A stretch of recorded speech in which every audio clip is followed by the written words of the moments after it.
প্রচুর পরিমাণে বৃষ্টি হচ্ছে। Hello everyone, welcome to my channel. তোমরা দেখতেই পাচ্ছ আজকে কীভাবে সারা রাত বৃষ্টি হয়েছে, এখনও আবার সকাল থেকে শুরু হয়েছে, তো বৃষ্টি কমছেই না।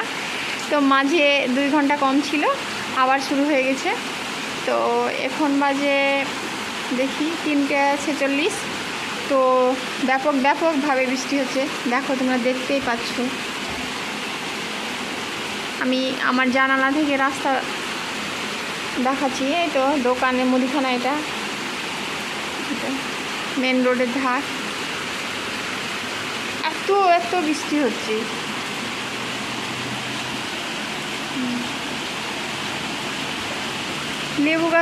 লেবু গাছটা মনে হচ্ছে পুরো জল ঢেলে ধুয়ে গেছে পাতাগুলো। গাড়ি চলে গেল।